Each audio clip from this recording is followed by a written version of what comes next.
नमस्कार दोस्तों, स्वागत है आपका जीके लाइव पाठशाला में। यूपी त्रिपल पीटी 2023 के लिए अंकित भाटी सर की बुक कवर कर रहे हैं हम लोग। इसमें से जो है भारतीय संविधान एवं लोक प्रशासन में आपका 100 क्वेश्चन सॉल्व हो चुका है। आज हम 100 से आगे कंटिन्यू करेंगे, तो प्लीज़ आप लोग वीडियो को लाइक कीजिएगा, चैनल को आप लोग सब्सक्राइब जरूर करेंगे। और जो है इससे पहले आपका जो है दिया गया है आपका स्टैटिक जीके पूरा का पूरा कवर हो चुका है, तो जो है डिस्क्रिप्शन बॉक्स में उसका लिंक दिया गया, उसे भी आप लोग कवर करेंगे। साथ ही साथ ज्योग्राफी, इतिहास, पूरा बुक एक साथ कवर हो रहा है, तो सब कुछ आप कवर करेंगे। तो चलिए देर न करते हुए, ज़्यादा बातें न करते हुए शुरुआत करते हैं 101 नंबर क्वेश्चन से। प्लीज़ आप लोग जो भी लोग जुड़ रहे हैं चैनल को एक बार सब्सक्राइब जरूर कर देंगे।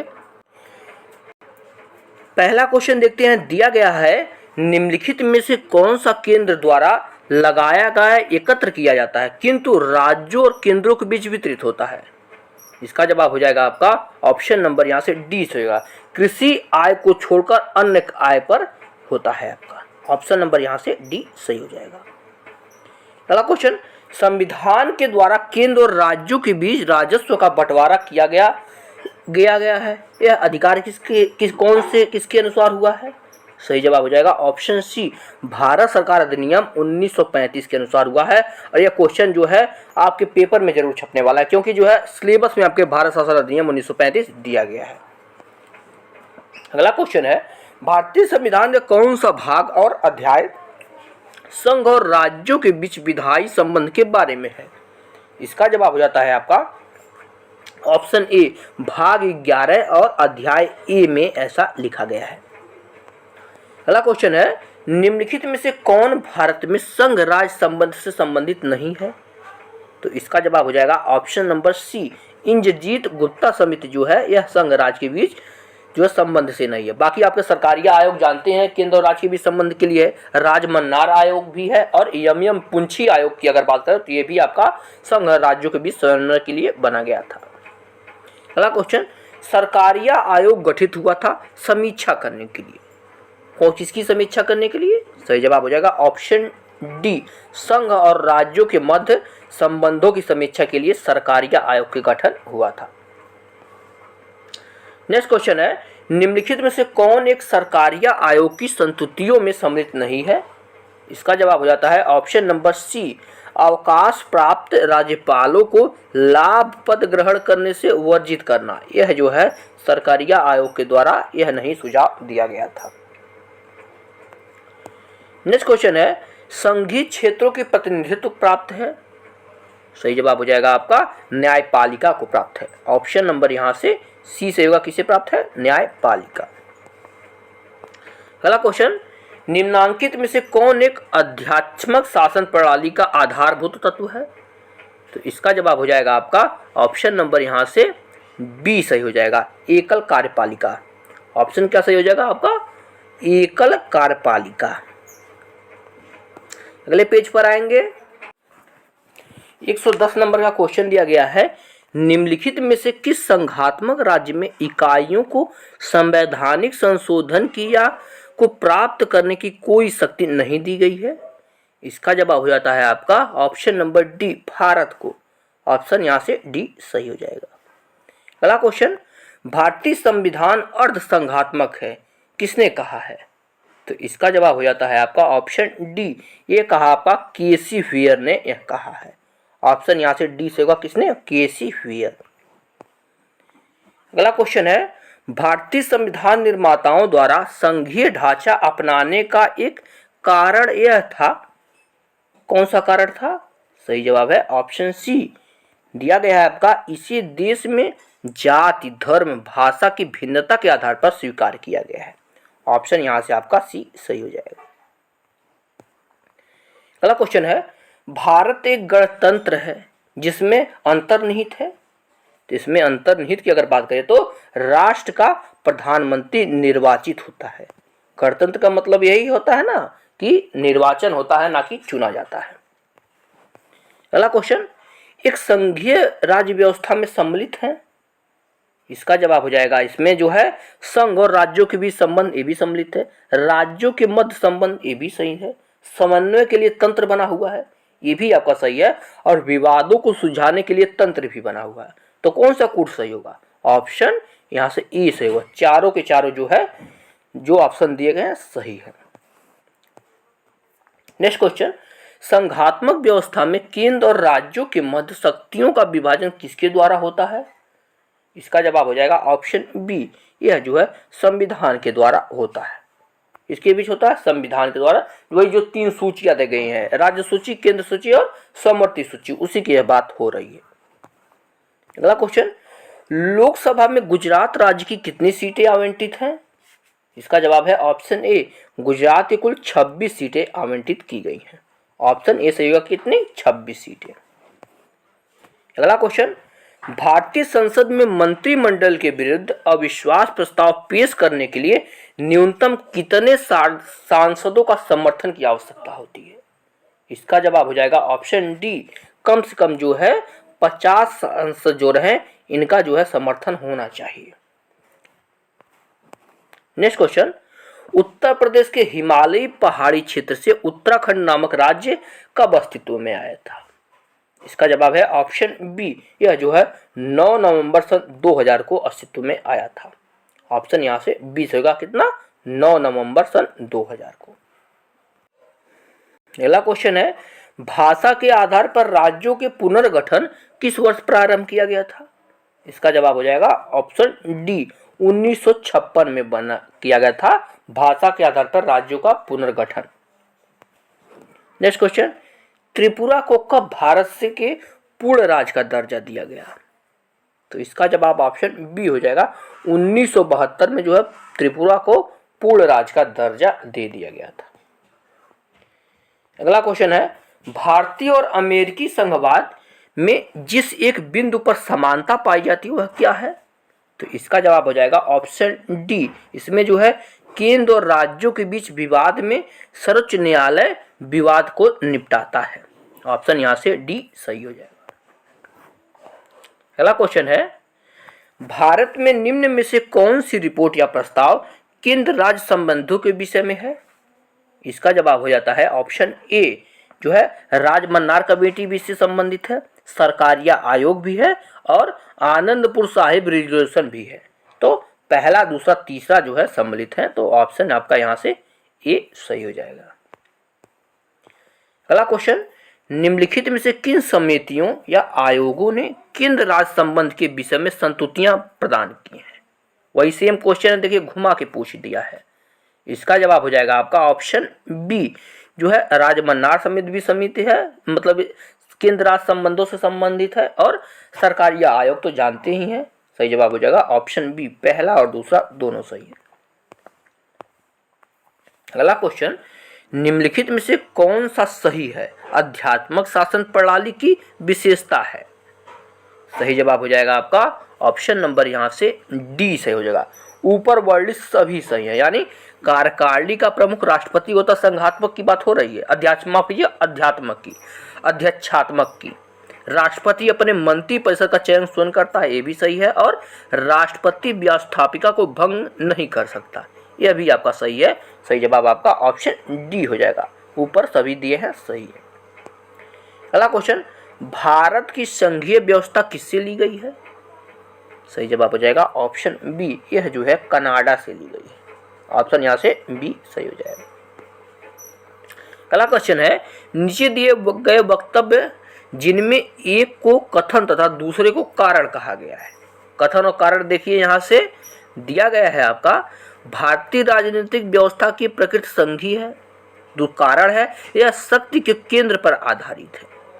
तो सही जवाब हो जाएगा आपका ए तथा आर दोनों सही हैं, लेकिन आर ए की सही व्याख्या नहीं है, ठीक है ना।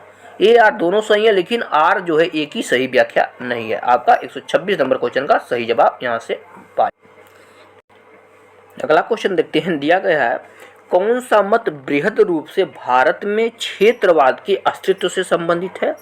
इसका जवाब है ऑप्शन डी, भारतीय संघ से स्वतंत्र होने की मांग, ये भी क्षेत्रवाद का है। पृथक राज्य की मांग करना, ये भी क्षेत्रवाद के संबंध संबंधित है। पूर्ण राज्य की मांग, ये भी इससे संबंधित। तो सही जवाब हो जाएगा उपरोक्त में से सभी। अगला क्वेश्चन है, सरकारिया आयोग की संस्तुतियों निम्नलिखित में से किससे संबंधित है? सही जवाब हो जाएगा ऑप्शन डी, केंद्र राज्य संबंध से संबंधित है। अगला क्वेश्चन देखते हैं, केंद्र और राज्य सरकारों को प्राधिकार प्राप्त होता है। सही जवाब है ऑप्शन ए, भारतीय संविधान से प्राप्त होता है, क्योंकि हमारा संविधान जो है सर्वोच्च है ना, तो यहीं से जो है केंद्र राज्य सरकारों को प्राप्त होता है।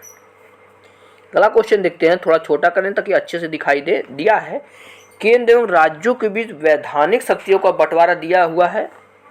सही जवाब है ऑप्शन सी, यह जो है 7वीं अनुसूची में दिया हुआ है। अगला प्रश्न, केंद्र तथा राज्यों के बीच शक्तियों के वितरण के लिए भारत का संविधान 3 सूचियों को प्रस्तुत करता है। निम्नलिखित अनुच्छेदों में से कौन से 2 अनुच्छेद शक्तियों के वितरण को विनियमित करते हैं? इसका जवाब है ऑप्शन ए, अनुच्छेद 245 और अनुच्छेद 246 करते हैं। ऑप्शन यहाँ से ए सही हो जाएगा। अगला क्वेश्चन, संघात्मक राज्य में केंद्र व राज्य शक्तियों में परिवर्तन किया जा सकता है। इसका जवाब है ऑप्शन सी, संविधान संशोधन के द्वारा ही कुछ भी अगर जो है कोई भी आपका परिवर्तन करना है तो संविधान में संशोधन अनिवार्य हो जाता है। संविधान में संशोधन होगा तभी कुछ हो सकता है। अगला क्वेश्चन है, संघात्मक सरकार का निम्न में से कौन सा अधिकार है आधार है? इसका जवाब है ऑप्शन डी, जो है केंद्र व राज्यों के बीच संबंध। अगला क्वेश्चन, संघात्मक शासन में पाया जाता है। इसका जवाब हो जाएगा आपका ऑप्शन सी, जो है संविधान की सर्वोच्चता पाई जाती है और लिखित व कठोर संविधान होता है। तो आपका ए और बी दोनों सही हैं। नेक्स्ट क्वेश्चन, निम्न में से कौन सा एक भारत के संविधान का संघीय लक्षण नहीं है? इसका जवाब हो जाएगा एकहरी नागरिकता। ऑप्शन नंबर यहां से जो है सी सही होगा। क्या? एकहरी नागरिकता।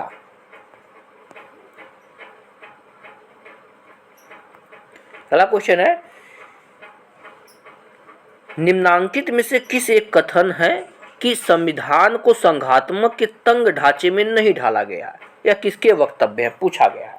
तो इसके ऑप्शन देखते हैं। सही जवाब हो जाएगा 136 नंबर क्वेश्चन का ऑप्शन नंबर सी, यह जो है बी.आर. अंबेडकर जी ने कहा है। ऑप्शन यहां से सी से होगा क्या? बी.आर. अंबेडकर। अगला क्वेश्चन, भारतीय संघीय व्यवस्था अमेरिकी संघीय व्यवस्था से इस प्रकार भिन्न है कि भारत में, सही जवाब है आपका ऑप्शन सी, इकहरी नागरिकता है। ऑप्शन यहां से सी सही हो जाएगा। अगला क्वेश्चन, भारतीय संघवाद बल देता है, किस पर बल देता है? इसका जवाब हो जाएगा आपका ऑप्शन डी, राष्ट्र की एकता पर बल देता है। ऑप्शन यहां से डी से होगा का राष्ट्र की एकता पर। अगला क्वेश्चन, शून्यकाल का अर्थ क्या है? इसका जवाब हो जाएगा आपका ऑप्शन बी, जब कोई अति महत्वपूर्ण विषय चर्चा के लिए उठाया जाता है तो वह शून्यकाल में ही उठाया जाता है। और शून्यकाल का समय की अगर बात करें तो 12 से 1 का समय जो है शून्यकाल होता है।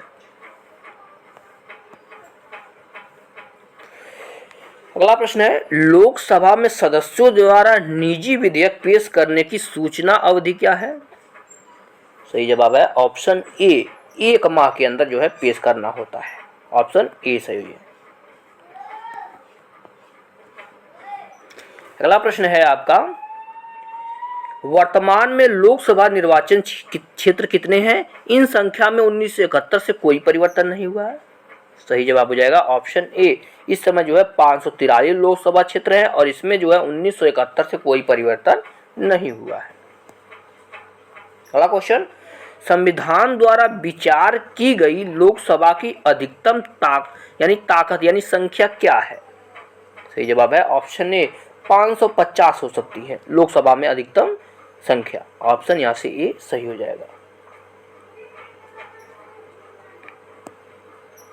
अगला प्रश्न, लोकसभा में कितनी सीटें अनुसूचित जाति और अनुसूचित जनजातियों के प्रतिनिधियों के लिए आरक्षित है?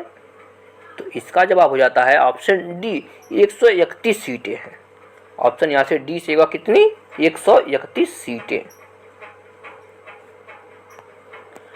अगला क्वेश्चन, लोकसभा के सदस्यों का कार्यकाल कितने वर्षों का होता है? तो इसका जवाब हो जाएगा ऑप्शन डी, कुल जो है 5 वर्ष का होता है लोकसभा सदस्यों का कार्यकाल। नेक्स्ट क्वेश्चन, लोकसभा के पहले स्पीकर कौन थे? सही जवाब है आपका ऑप्शन नंबर यहां से ए सही हो जाएगा। ये थे आपके जीवी मावलंकर जी। ऑप्शन ए सही है कौन? जीवी मावलंकर।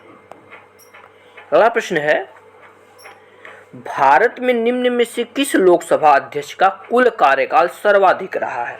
146 नंबर क्वेश्चन है। अगले पेज पे इसके ऑप्शन देखते हैं। सही जवाब हो जाएगा आपका option C, doctor Balram Jakhar ji का जो है कार्यकाल सबसे अधिक रहा है। अगला प्रश्न है, उत्तर प्रदेश में कुल कितने लोकसभा संसदीय क्षेत्र हैं? सिंपल सा क्वेश्चन है। सही जवाब है उत्तर प्रदेश में जो है कुल 80 लोकसभा सीटें होती हैं। अगला क्वेश्चन, यथा अगस्त 2018 राज्यसभा के अध्यक्ष कौन थे? सही जवाब हो जाएगा आपका ऑप्शन नंबर यहां से ए सही हो जाएगा। ये थे आपके एम वेंकैया नायडू जी 2018 में। अगला प्रश्न, निम्न में से कौन सी, थोड़ा छोटा करते हैं ताकि अच्छे से समझ में आए, निम्न में से कौन सी राज्यसभा की शक्तियों में से एक है? सही जवाब है ऑप्शन सी, यह गैर धन विधेयक पर विचार और अनुमोदन करता है तथा धन विधेयकों में संशोधन का सुझाव भी देता है। आपका ऑप्शन यहां से सी सही हो जाएगा।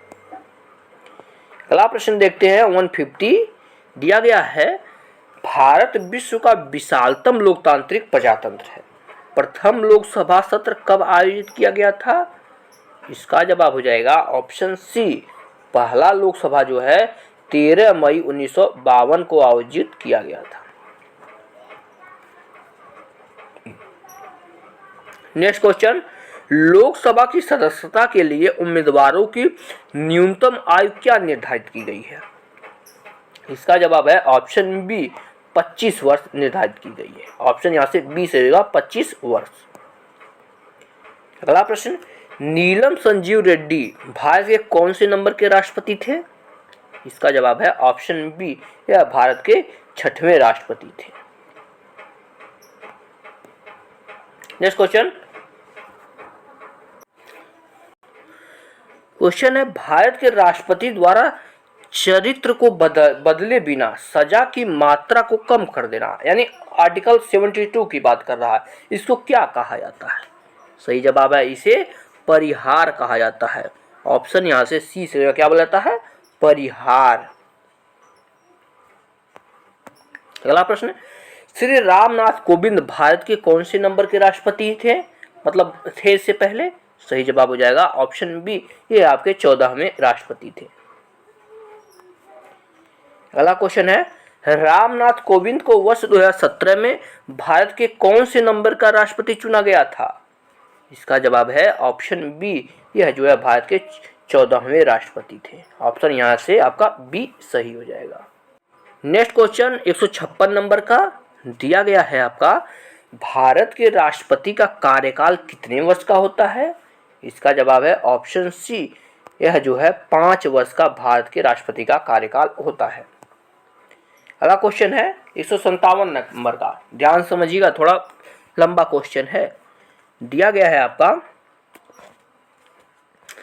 राष्ट्रपति, उपराष्ट्रपति, राज्यसभा के सभी सदस्य उपयुक्त में से कौन अनुपातिक प्रतिनिधित्व प्रणाली के नियमानुसार एकल संक्रमणीय मत के माध्यम से गुप्त मत द्वारा किए गए मतदान से चुना जाता है? कहने का मतलब है एकल संक्रमणीय मत पद्धति द्वारा किनका चुनाव होता है?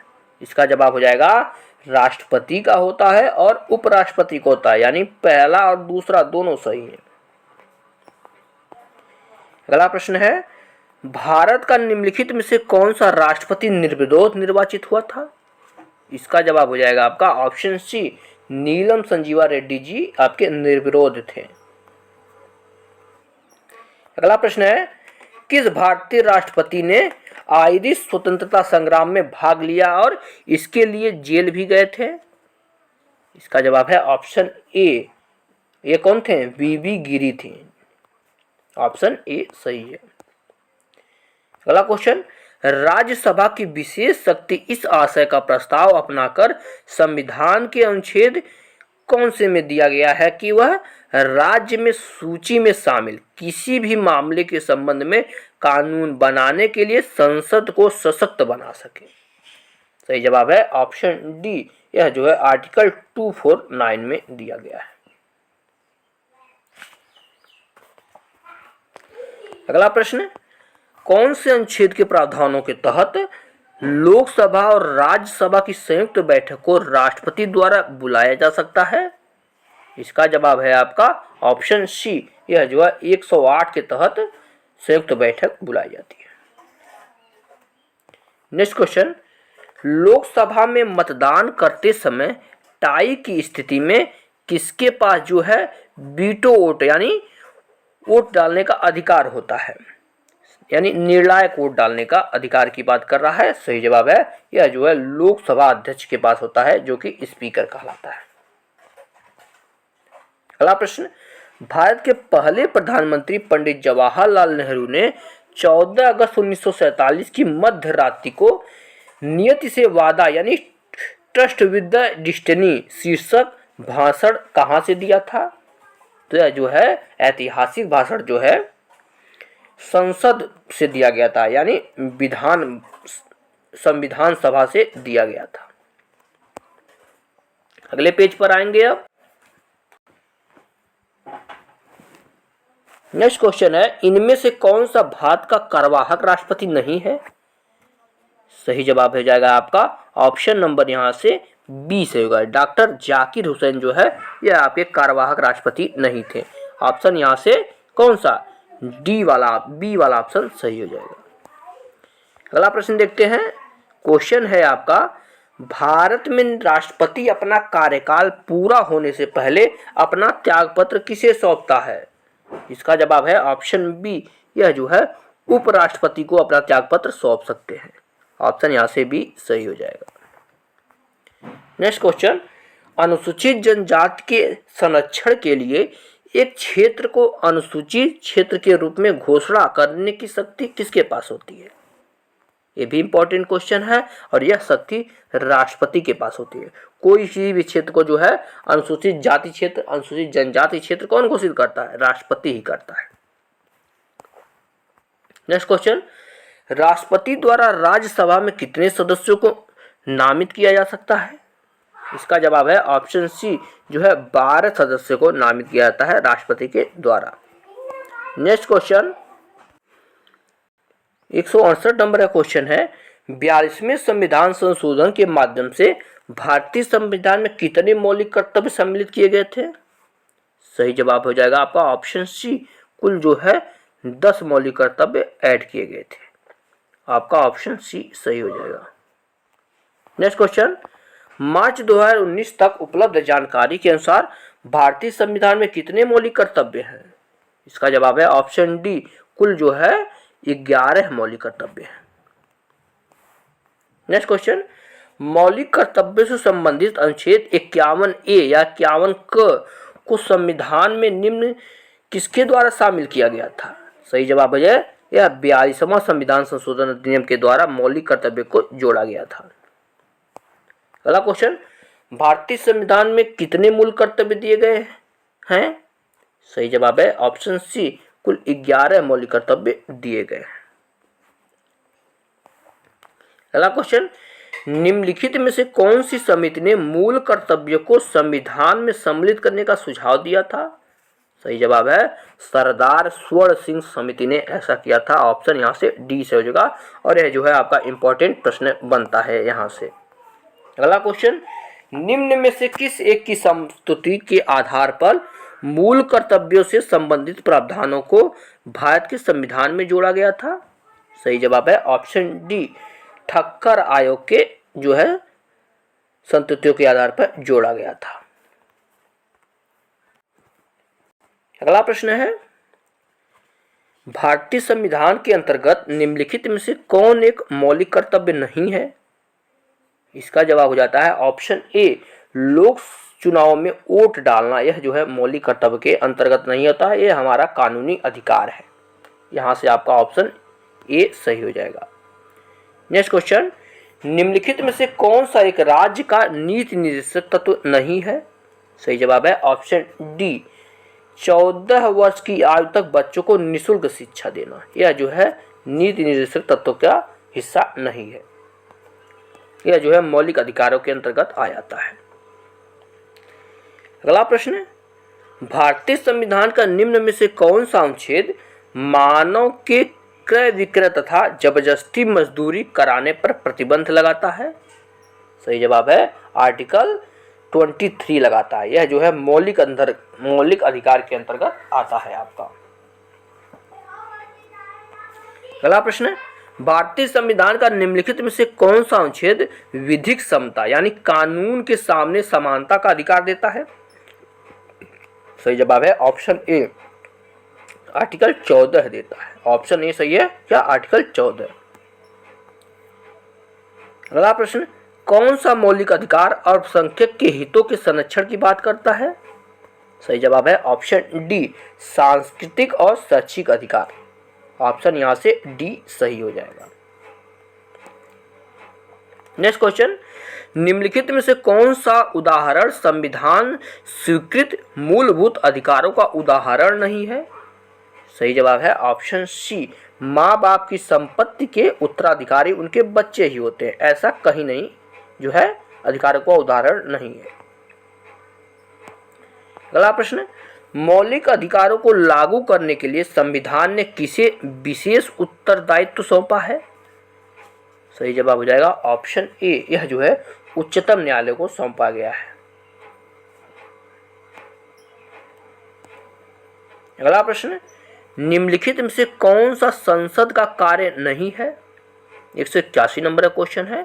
सही जवाब के लिए अगले पेज पर देखते हैं। प्लीज आप लोग जो है वीडियो को जरूर लाइक कीजिएगा, चैनल को आप लोग सब्सक्राइब करना न भूलिएगा। सही जवाब हो जाएगा आपका ऑप्शन नंबर डी, संसद के पास कोई न्यायिक कार्य नहीं है। राष्ट्रपति, उपराष्ट्रपति और सुप्रीम कोर्ट और उच्च न्यायालय के न्यायाधीशों को हटाने के लिए मंत्रियों को परिषद जिम्मेदार होता है। ऑप्शन यहां से डी सही हो जाएगा। अगला प्रश्न, लोकसभा या विधानसभा चुनाव में खड़े होने के लिए उम्मीदवार की आयु कम से कम कितने वर्ष होनी चाहिए? सही जवाब है ऑप्शन सी, कम से कम 25 वर्ष होनी चाहिए। अगला प्रश्न, लोकसभा चुनाव के लिए उम्मीदवार बनने की न्यूनतम आयु सीमा कितनी है? इसका जवाब हो जाएगा ऑप्शन बी, 25 वर्ष होती है। ऑप्शन बी कितना हो जाएगा? 25 वर्ष। नेक्स्ट क्वेश्चन, लोकसभा में शून्यकाल की अवधि अधिक से अधिक कितनी हो सकती है? इसका जवाब है ऑप्शन बी, शून्यकाल जो है 1 घंटे का होता है। जैसे कि हमने बताया 12 से 1 का समय जो है शून्यकाल होता है।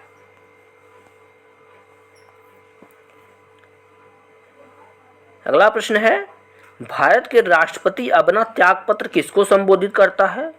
इसका जवाब हो जाएगा ऑप्शन सी, उपराष्ट्रपति को करता है। ऑप्शन यहां से सी हो जाएगा, किसको? उपराष्ट्रपति। नेक्स्ट क्वेश्चन, भारत का कौन राष्ट्रपति निर्विरोध निर्वाचित किया गया था? इसका जवाब हो जाएगा आपका option D, N Sanjiva Reddy जो थे यह निर्विरोध हुए थे।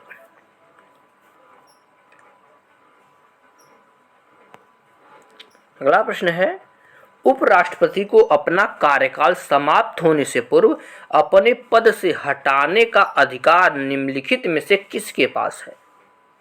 इसका सही जवाब हो जाता है आपका ऑप्शन ए, यह जो है राज्यसभा के पास है। क्योंकि जो है उपराष्ट्रपति राज्यसभा का पदेन सभापति होता है ना, इसलिए यह अधिकार इन्हें दिया गया है।